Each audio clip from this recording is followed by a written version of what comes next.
So we've learnt about these incredible explosions of supernovae, and we've got an explanation. It's a white dwarf that goes bang when too much mass somehow gets accumulated on it.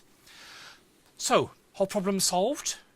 Well, I seem to remember you saying that actually there were two types of these things. I mean, you don't like the sort of complexity, but you remember some of them, the type 1s, I think you called them, had no hydrogen, and that would be a good match to these white dwarfs. But what about the type 2s, which had lots of hydrogen? How could you get one of those? Do we actually need two types of massive explosion, not just one? Well, it would seem we need something to supply all that hydrogen, and since hydrogen is in short supply on these white dwarfs.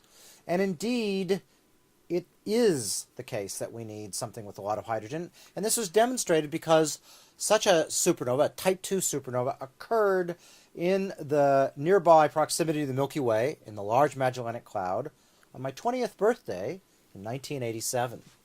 And here we see an image of this part of the Large Magellanic Cloud, which is the nearby galaxy which orbits the Milky Way, contains about 10 billion stars. And this is an image taken here in Australia before supernova 1987A exploded. And you can see there's a little star there. And then here in February 1987, we see something that's incredibly bright, tens to hundreds of millions of times brighter than the star that apparently exploded. So it looks like that's the star that went bang. It is. Now, with the benefit of the Hubble Space Telescope, where we can really zoom in and get above the effects of the atmosphere, we can see what's going on in that part of the galaxy now. And so I'm going to zoom in on that little spot, and this is what it looks like with the Hubble Space Telescope. So a nice close-up picture, and you can see that this thing is what we think is the supernova. And there are two other stars nearby that are quite bright that turn out, because of the blurring of the atmosphere, those all combine to form one star. So was that one star we saw just the sum of these two? That was the sum of this one, and whatever exploded in the middle. Uh-huh. So if we go through and we look at that star, and we subtract off how bright these two things are, we're left with a brightness of a star. And the brightness of a star allows you to tell its mass. And this star apparently had a mass of about 15 times that of our sun.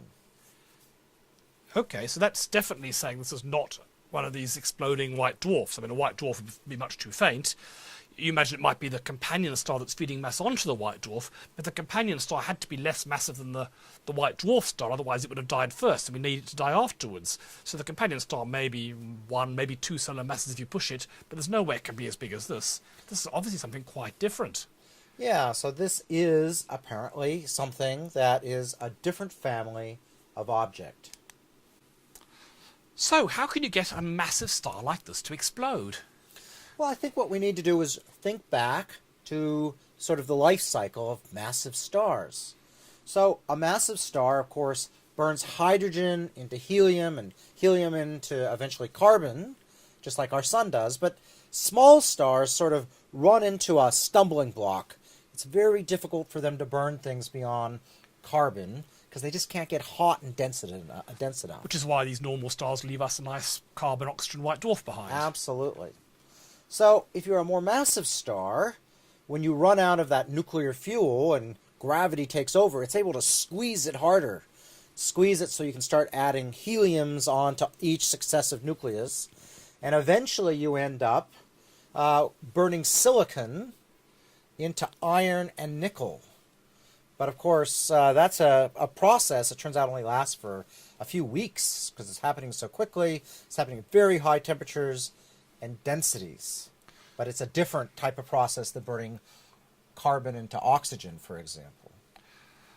And this is going to be very final. I mean, if you've got carbon and oxygen, in principle, you can still wring more energy out of them somehow. But once you've got iron and nickel, there's no way you can get more energy out of that, is there? Yeah, that's right. Because if we remember this diagram that we saw earlier on, this is the binding energy per nucleon, per proton or neutron.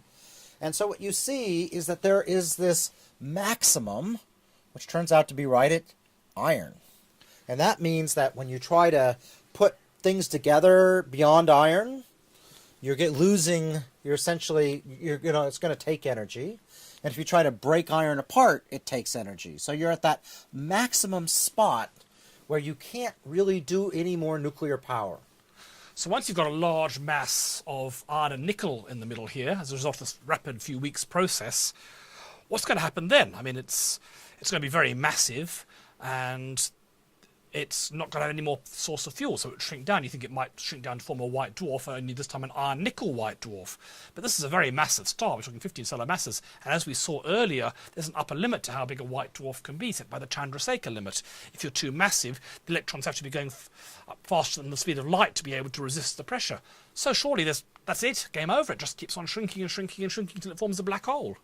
That would make sense, but we have to remember that you have these nucleons, protons, neutrons, all combined together to make iron.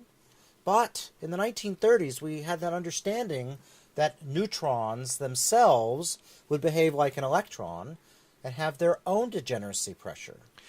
Yeah, so of course back in the 1930s, Chadwick discovered the neutron for the first time, and Zwicky then realised, well, hold on a minute, we've got electron degeneracy pressure. When you make something dense enough, the electrons start behaving quantum mechanically, but neutrons should do the same thing. That if you do compress them enough, they too will start behaving like a quantum mechanical fluid and maybe give it a degeneracy pressure. And because they're more massive than electrons, this will happen at much higher densities. So let's do the calculation and see if this is at all feasible, and what would happen if you actually had a star supported not by electron degeneracy pressure, but by neutron degeneracy pressure.